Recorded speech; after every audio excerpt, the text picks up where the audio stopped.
All right, buckle up, Marine, because today we're diving headfirst into MCDP 10 Marine Corps operations. Ooh, sounds intense. It is, but it's vital stuff. This doc is basically your Bible for, well, pretty much every operation you might face. And guess what? We're tackling Chapter 5 today. Crisis response and limited contingency operations. Bingo, the playbook for when things get real, real fast. And knowing you Marines, that's probably going to happen a few times, right? You said it. Now, we're not Marines ourselves. Full disclosure, just a couple of history buffs fascinated by this stuff. Exactly. But even Woody E can see why this chapter is so crucial. It's all about that rapid response the Corps is famous for. Absolutely. When the world needs a force, boom, the Marines are there. Speaking of which, MCDP 10 kicks off with a quote from Sir Basil Liddell Hart, the military historian. He says amphibious forces, well, they've got a huge each advantage. Because they're not tied down waiting for airfields or ports, right? Exactly. Show up anywhere, ready to roll. Classic Marine Corps, that flexibility. Projecting power fast and hard. But hold on, it's not always about throwing down. This doc even quotes an Episcopal bishop from Haiti back in 1916. Praising the Marines. For what? Sanitation and stability work. Even back then, they were making a difference. Yeah, sometimes we forget. It's not always bombs and bullets. There's a whole spectrum of operations they handle. Okay, before we go further, let's define some terms. MCDP 10 gets specific about crisis versus contingency. Lay it on me. A crisis, that's the ticking time bomb. Sudden, needs immediate attention, might require military action, boom. Makes sense. And contingency. Broader, any situation where the military might get involved. Could be a natural disaster, terrorist attack, who knows? Unpredictable is the key word there. Which is why the Marines are always ready to go. Yeah. And MCDP 10 knows this, talks about expeditionary readiness and forward posture being your strengths. Oh, yeah, those RGMUs, the Match ETF spread around. And those prepositioning ships, loaded and ready, crisis pops up, bam, Marines on the scene. Gotta love that global reach from sea to shore and beyond. Truly unique. Okay, ready for the meat of Chapter 5. We're talking types of operations now, the Marine Corps toolbox, if you will. Let's crack it open. First one, consequence management. Responding to disasters. Could be natural, could be man-made. Hurricanes, earthquakes, even like industrial accidents, right? Yep. Marines come in, stabilize the situation, help people get things back in order. Lots of coordination with civilian agencies there. Big time. Then there's foreign humanitarian assistance. Yeah. Helping other countries in crisis. Like Operation Provide Comfort, aiding those Kurdish refugees. Or Operation Sea Angel after that cyclone in Bangladesh. Exactly. Relieving suffering worldwide requires a whole different skill set, though. You be culturally sensitive, understand the situation. Not easy. Now imagine this. Americans trapped overseas, danger all around. Oh, sounds like NEO time. Non-combatant evacuation operations, you got it. Get those people out safely and fast. Talk about tense. MCDP 10 uses some wild examples. Liberia, Sierra Leone, Albania. These things are unpredictable as heck. Adaptability is key. Plans go out the window, you got to think on your feet. Marine's middle name, right there. Okay, let's shift gears a bit. Time for strikes and raids. Ah, now we're talking offense. Strike, that's hitting a target, causing damage. Think Operation Praying Mantis, taking out those Iranian oil platforms. Boom. And raids. Seizing a location fast. Yeah. Grab intel, capture folks, disrupt the enemy. Those amphibious raids during Desert Storm, classic example. Showcasing that Marine Corps firepower when needed. Here's one you might not immediately think of. Embassy defense. Wait, really? Yep, Marines handle internal security at some U.S. embassies, consulates, all that. Protect personnel, classified stuff, the whole 9 yards. And if things get really bad... They defend from outside threats, too. MCDP 10 mentions Operations Sharp Edge, Quick Response, Resolve Resolute. All about protecting those diplomats. Talk about multitasking. Those situations are high stakes. Shifting gears again, recovery operations. Getting valuable stuff back. Could be pilots, equipment, even intel that fell into the wrong hands. Oh, that can get dicey, especially in enemy territory. MCDP 10 specifically calls out TRP, Tactical Recovery of Aircraft and Personnel. Those pilot rescues, man. They mentioned Bosnia in '95, Libya in 2011. Courage under fire, for sure. All right, back to the homeland now. DSCA. Defense Support of Civil Authorities, right? You got it. Helping out in the U.S. when things get overwhelming for civilians. Natural disasters, riots, pandemics. Hurricane Andrew, Katrina, those wildfires in California, Marines are there. Shows their commitment to home, too. True, not just a global force. Versatile bunch, those Marines. Always serving. And last but not least, peace operations. Huge category, everything from peacekeeping to, well, enforcing the peace. MCDP 1.0 breaks it down further. Peacekeeping, peace enforcement, peacemaking, peace building, and conflict prevention. We've got a lot to cover there, but we'll get to it. Sounds like a whole other deep dive on its own. Know it.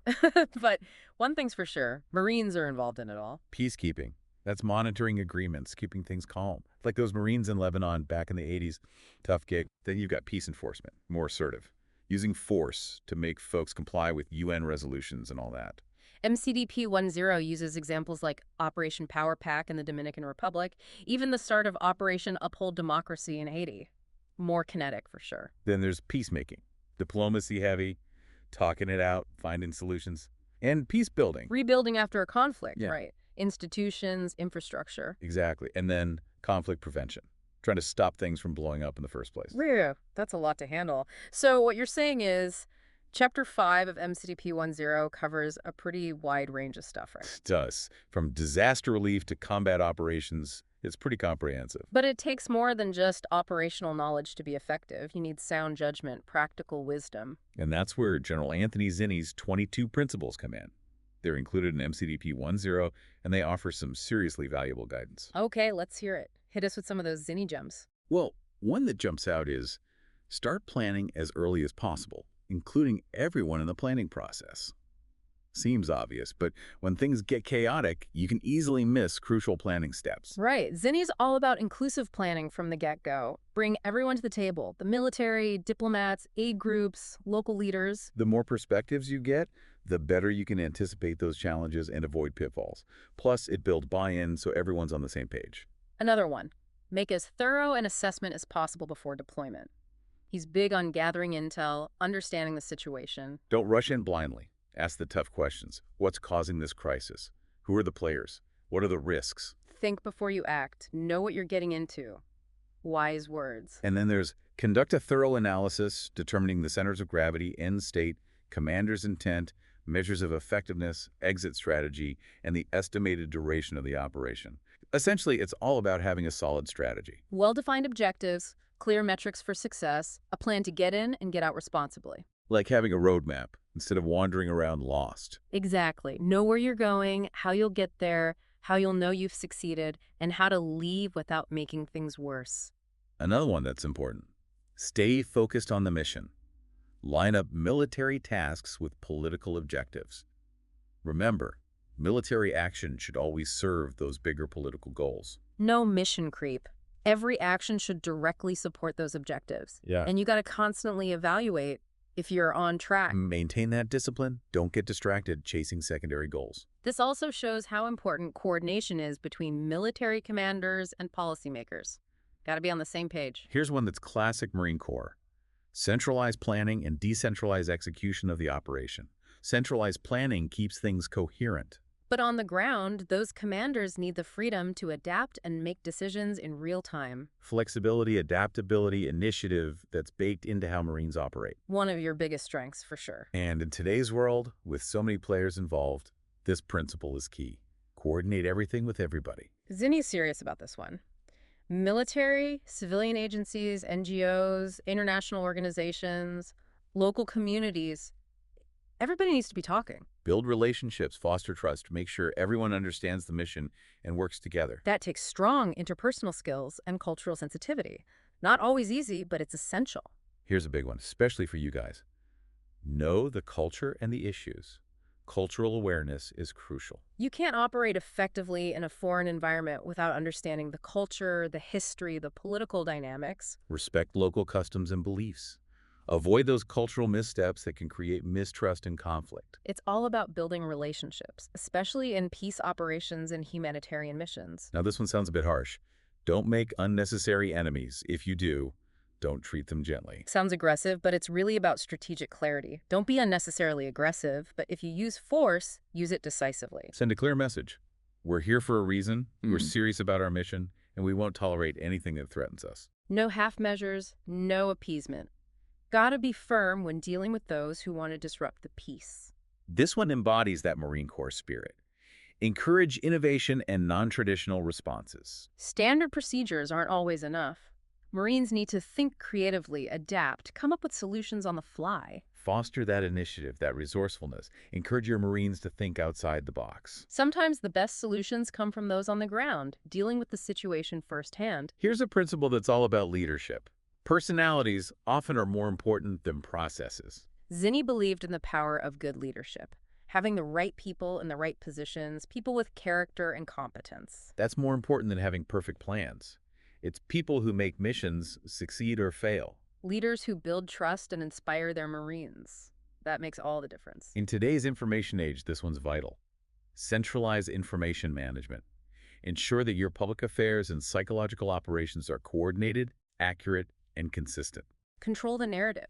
You need a clear message delivered effectively to shape perceptions and maintain public support. Counter misinformation, prevent rumors, make sure your actions are understood. This requires tight coordination between military commanders, public affairs, and PSYOPs.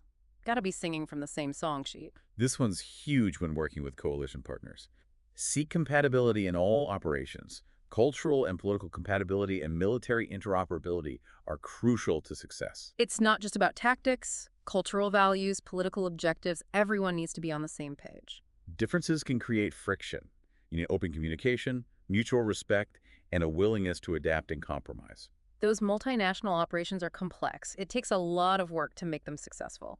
And finally, this one speaks to the modern Marine Corps.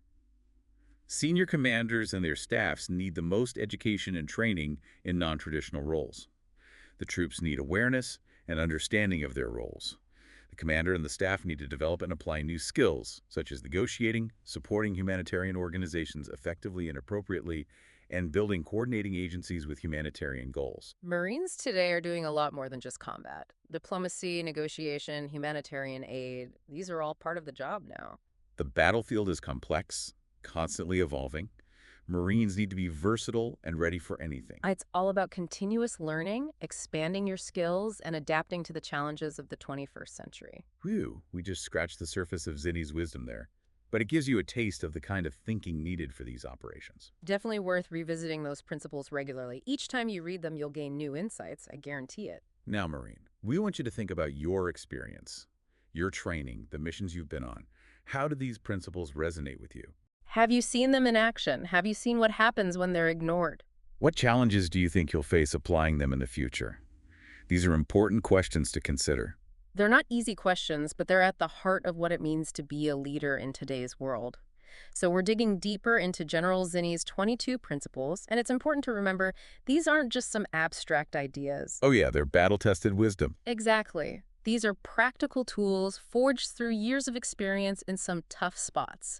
Each one offers a peek into how to lead effectively, make smart choices, and navigate the chaos of crisis response and those contingency operations. Like one that really hit home for me was ensure the force is sized and equipped for the mission.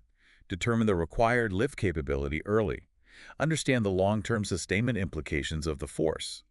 It's all about planning and logistics, making sure those boots on the ground have what they need to get the job done. No kidding.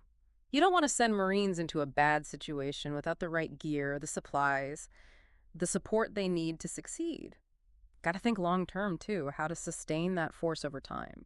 Transportation, medical support, the whole 9 yards. Like, you wouldn't start building a house without making sure you had all the right tools and materials, right? Exactly. And in a military operation, the stakes are way higher. Bad planning and logistical issues that can have serious consequences. No doubt. And then there's this one. Know your enemy and yourself. Never forget that you are in a foreign environment, and what may seem intuitive to you may be illogical to others. It's about remembering that operating in a different culture, it's more than just tactics. Oh, absolutely. It's understanding the cultural nuances, the history of the region, the social dynamics. Yeah. What might seem like common sense to you could be totally foreign to someone else. You got to avoid those cultural blunders that can lead to misunderstandings or worse. Yeah, building trust with the locals, that's crucial, especially in peace operations or those humanitarian missions. Makes a world of difference. Okay, this next principle. Organize for interagency operations. Peace operations are inherently interagency in nature. Know and understand your interagency partners and their capabilities. Include interagency partners in the planning process. It's all about collaboration, working together with those other government agencies, NGOs, everyone involved. Yeah, Zinni was big on that. Modern military operations, you're rarely working in a bubble. You've got the State Department, USASA, even the CIA, sometimes NGOs in the mix too. Breaking down those walls between organizations working towards that common goal. Which means clear communication, shared understanding. Hmm? Everyone's got to be flexible, willing to adapt to different styles. It's not always smooth sailing. But it gets the job done. Another one that stands out, particularly in a military context, establish and maintain a secure environment. The ability to provide security is the foundation upon which everything else depends. Security first, it's got to be the bedrock. Makes sense. Can't really deliver aid, have negotiations, rebuild anything if the place is a war zone. It's like, imagine trying to build that house we talked about, but the foundation is like crumbling sand. It's not going to work. Exactly. And to build that secure environment, you need a multifaceted approach. Military ops, intelligence, building relationships with the local community, their security forces. Hard power and soft power working hand in hand. Okay, here's one that's about operating by the book. Understand the legal and political framework of the operation, including the mandate, rules of engagement, and the status of forces agreement. You're not just operating in a free-for-all. Nope, there are rules. International laws, political agreements, rules of engagement, all got to factor into your decisions. You got to make sure your actions are not just tactically sound, but legal and politically acceptable. Operating with integrity, living up to those values the Marine Corps represents. That's what this principle is all about. Now this one, respect human rights and the law of war.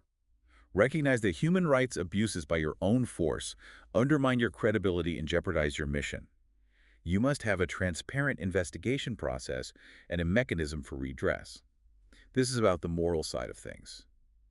Zinni knew that respecting human rights, sticking to the laws of war, it's not just about being legal, it's about maintaining that credibility, building trust, essential for mission success. Absolutely. Any abuse or violation, even accidental, Mm-hmm. that can do serious damage, alienate the locals, fuel resistance, undermines everything you're trying to achieve. Remember, as a Marine, you're fighting for your objectives, sure, but you're also fighting for the values your country stands for. And this principle, use force only as a last resort, and then only with clearly defined objectives, limitations, and constraints. Ensure that the application of force is proportionate to the threat. That's a heavy one. The decision to use force, that's not something you take lightly. It's got to be the last resort, only when all other options are off the table. And even then, only when it's absolutely necessary to achieve a specific objective.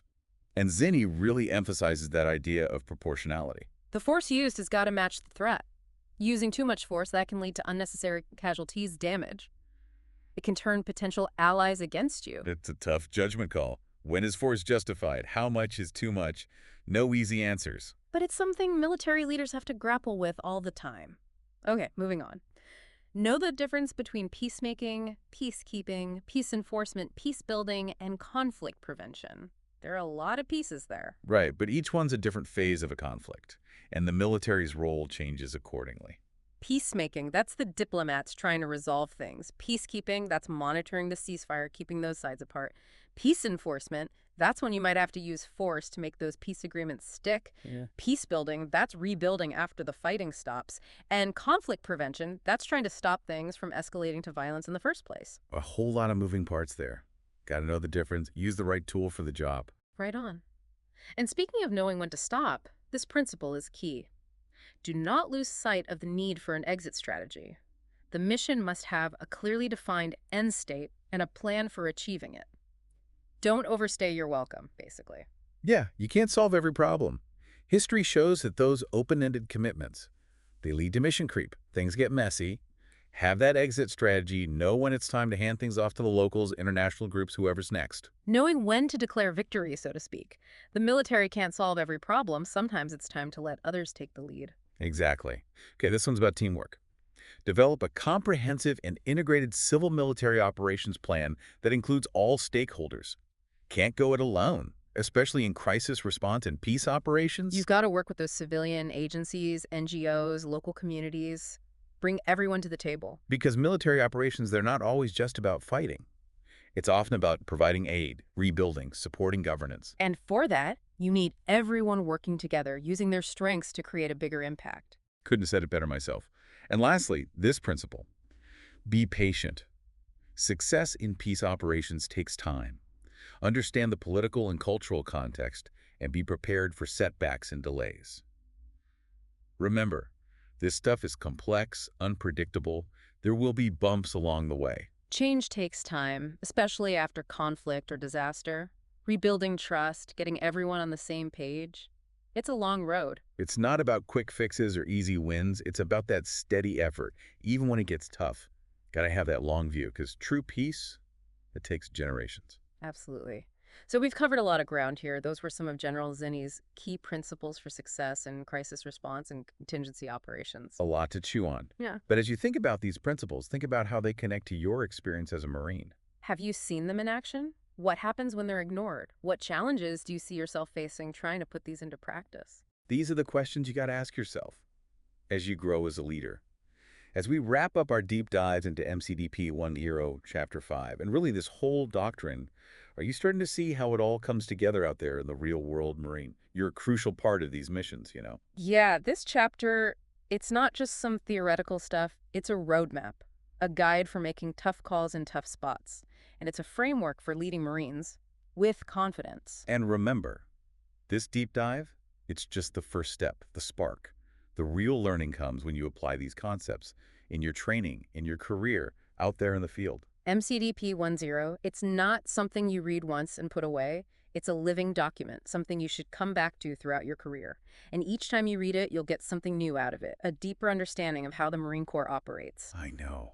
It's a lot to take in, can feel overwhelming. Yeah. But don't sweat it. Break it down into pieces. Focus on those core concepts and find ways to apply them. Reread Chapter 5, maybe highlight some key parts, jot down some notes. Talk it over with your fellow Marines. Debate different interpretations. Share your experiences. Learn from each other. Find some mentors, those more experienced leaders who've been there and done that. Pick their brains, ask those tough questions. Learn from their wins and losses, both. Because when that call comes, and it will, you need to be ready to lead. With courage, with competence, and with compassion. Marines face challenges most people can't even imagine. You operate in environments most people wouldn't last a day in. But you uphold the high standards, always dedicated, always professional. And never forget, you're not in this alone. You've got your fellow Marines, you've got your leaders, and you've got the legacy of every Marine who came before you. Carry that legacy with pride and live that Semper Fidelis spirit in everything you do. So where do we go from here? Well, it's time to take what you've learned and put it into practice. Think about those 22 principles from General Zinni. How can you apply them day to day? How can they guide your decisions when things get hairy? How can they help you become a better leader? These are the questions you should be wrestling with, Marine. Yeah, they're not easy questions, but they're at the heart of what it means to be a leader in today's crazy, ever-changing world. The world's a wild place, and the challenges you'll face as a Marine, they'll be tough and unpredictable. But I have no doubt you've got what it takes to meet those challenges head-on and make a real difference. Because when the nation needs a force that can respond fast, decisively, with unwavering resolve, they call the Marines. They call on you. So until next time, stay sharp, stay ready, and Semper Fi.